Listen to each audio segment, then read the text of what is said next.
Hi friends, welcome to our channel. Friends, ఈరోజు మన వీడియోలో వచ్చేసి కాకరకాయ కారం అండి. ఇది వేడి వేడి అన్నంలో వేసుకొని తింటే ఎంత టేస్టీగా ఉంటుందంటే చాలా బాగుంటుంది. మనకు చేదు కూడా చాలా తక్కువగా ఉంటుందండి. అందరు ఇష్టంగా తింటారు. సో ఫ్రెండ్స్, అది ఎలా ప్రిపేర్ చేద్దామన్నది ఈ వీడియోలో నేను క్లియర్గా చూపిస్తాను. సో ఫ్రెండ్స్, అయితే నేను ఇక్కడ ఒక 1/2 కేజీ కాకరకాయలు తీసుకున్నాను.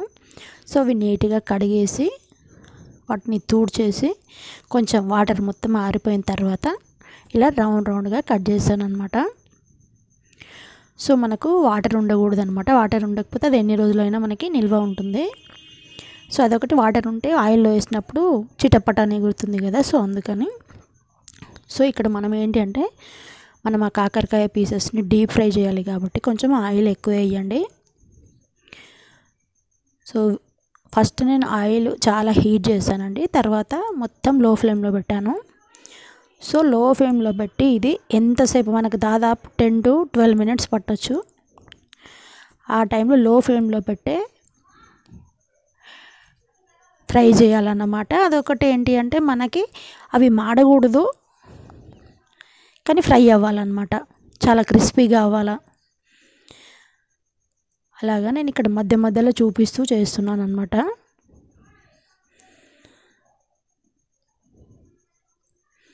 సో చూసారు కదా ఫ్రెండ్స్, దాదాపుగా నాకైతే 12 minutes పట్టింది.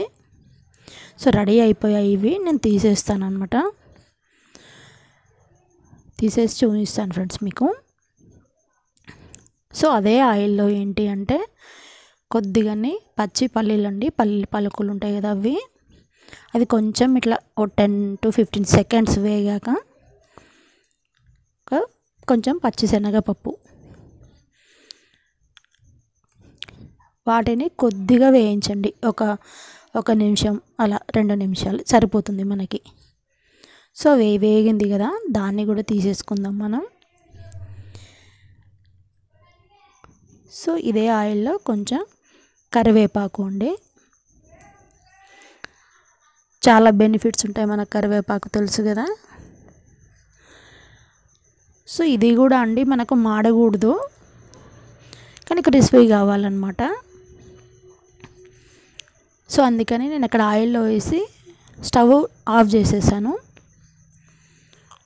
సో అవి గ్రీన్ కలర్గా అలాగే ఉన్నాయి కానీ క్రిస్పీగా అయ్యాయి అన్నమాట. సో ఇవి కూడా వేగిపోయాయి కాబట్టి వీటిని తీసేద్దాం.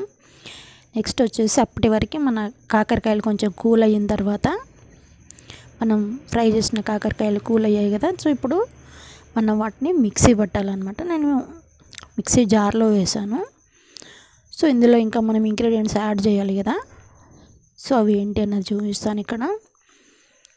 ఇక్కడైతే నేను 2 స్పూన్లు కారం వేసానండి.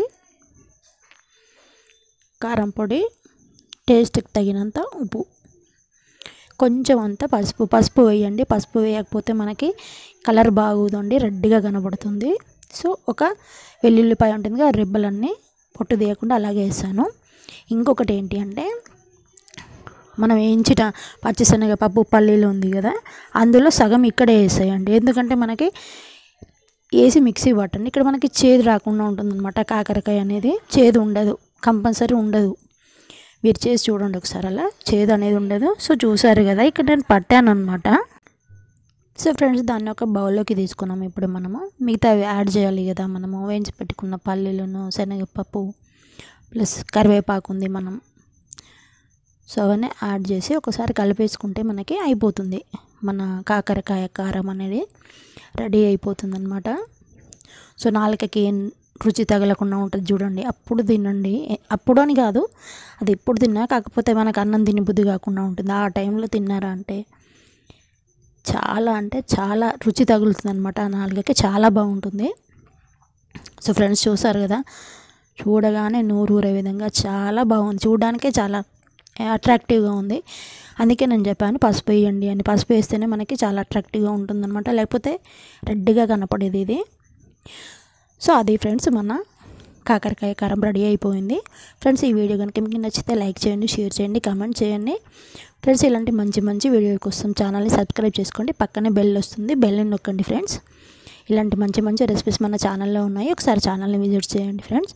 Thanks for watching. నెక్స్ట్ వీడియోలో కలుద్దాం.